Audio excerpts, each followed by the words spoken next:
Today we celebrate the solemnity of the Assumption of our Blessed Mother.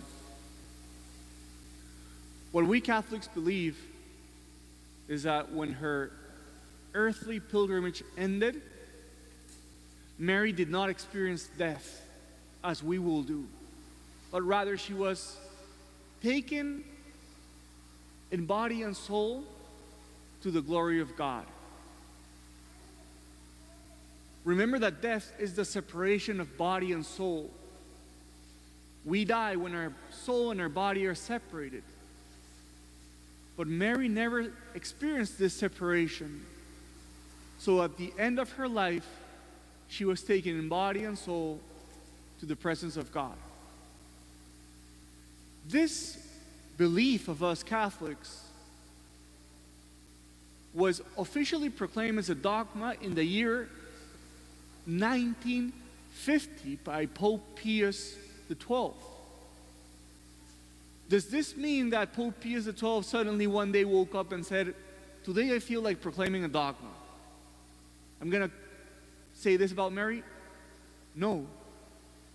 Although the dogma was proclaimed in 1950, the church believed this about Mary for many, many, many centuries. Theologians wrote about this. We celebrate this in the liturgy. So when Pope Pius XII said, "I'm going to make this a dogma," he was only confirming what for so long had already been believed about Mary. I want to offer you two practical reflections about this dogma that I think can be brought to our own life. When Mary goes into heaven in body and soul, we are reminded of two things. That in God, there is space for us. When Mary goes to heaven, we see that in God, there is space for each one of us. God is like that mansion that has many rooms.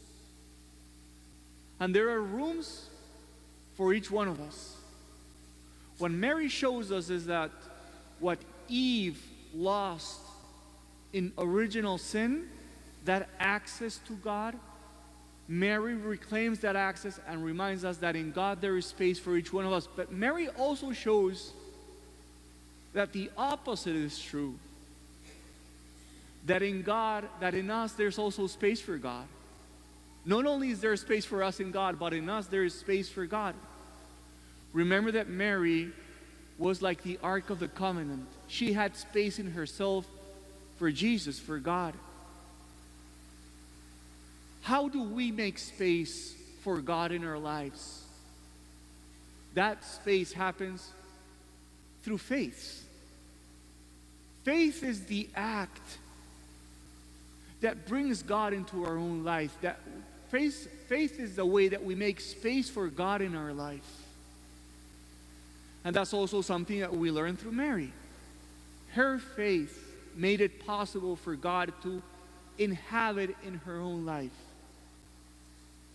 And the beautiful thing is that when we make space for God in our life, God does great things in our life. Think about it. How many saints can attest to what I'm saying?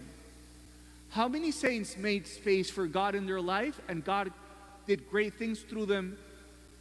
Things that we praise and things that we celebrate. So the first reflection is, not only do we see that there is space for us in God, but Mary reminds us that we have to make space for Him in our own life.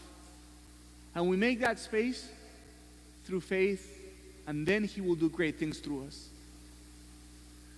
The second and final reflection that I want to share with you is that when Mary goes to heaven in body and soul, it could seem like she's being lost somewhere in the galaxy.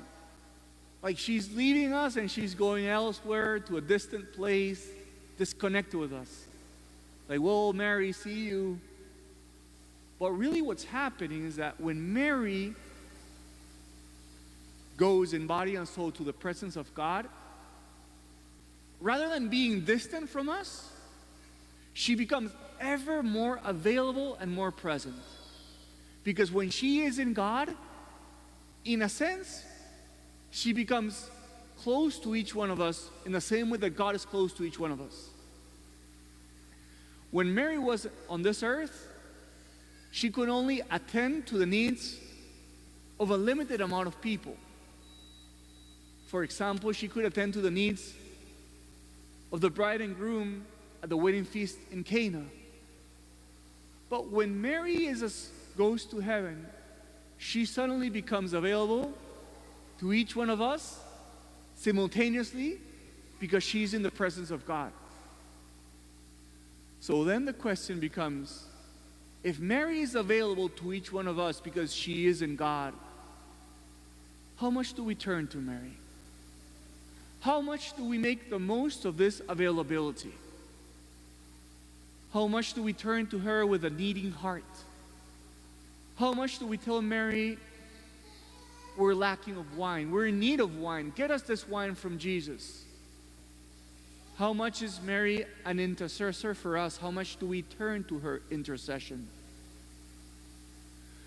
So, again, the Feast of the Assumption doesn't mean that Mary was lost in the galaxy, but rather being in the presence of God, she is ever more available to each one of us. Let me give you a very practical and final encouragement. Some people say, I don't have the time to pray the rosary. My life is too busy, my life is too hectic, I got too many responsibilities to attend to. It's difficult to do the rosary. I was very impressed when I once read Pope Benedict XVI saying that the rosary was very flexible and available for each one of us because you could divide the rosary in mysteries throughout the day. So if perhaps it's difficult to you to get a full 20 or 25 minutes to do the whole rosary, why don't you do the rosary a little bit throughout the day? Turning to our Blessed Mother throughout the day. Maybe 2 mysteries while I'm driving, maybe 1 more mystery in the afternoon, maybe 2 mysteries before you go to sleep. Perhaps the ideal way is to do the whole rosary complete. But if we think that we don't have the time, if Mary is so available all the time, why would we not turn to her a little bit throughout the day, a little bit at each time? So brothers and sisters, today, let us rejoice in our Blessed Mother. Let us be happy in this feast day. Let us remember that in God there is space for us, but we also have to make space for God.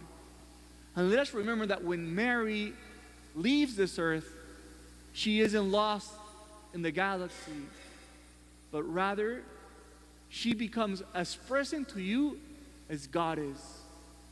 My suggestion, let us make the most of her presence. Let us turn as much as we can to enjoy her intercession. Let us pray the rosary each day. And if you don't have the time to pray the rosary each day, at least try to pray some mysteries. And let's try to divide the rosary up throughout the day so you can experience her maternal protection, so you can enjoy her ever-presence in our life. Closer she is today after her Assumption than when she was on earth.